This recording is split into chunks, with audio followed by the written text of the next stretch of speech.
রাহিম। আসসালামু আলাইকুম।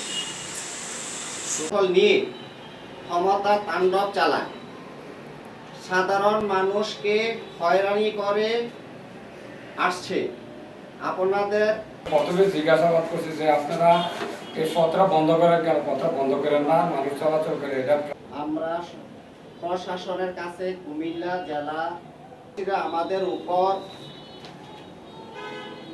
কয়েকবার হামলা করে রক্তাক্ত জখম করেছে। রাস্তার জায়গা ব্যবহৃত রাস্তা এই রাস্তা দিয়ে আমরা সবসময় চলাফেরা করছি।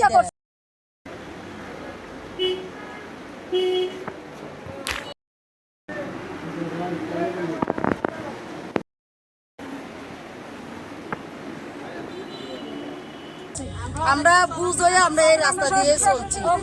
তারা এই জায়গাটা ঠিক না, এবারে বাউন্ডারি দিয়ে লাগছে।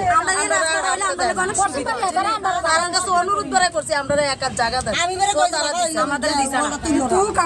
পাশে মিলে আমিন এনে জায়গাটা মাপ জোপ করার পরে যেহেতু তারা এখানে ওয়ালটা ভেঙে দিয়েছে,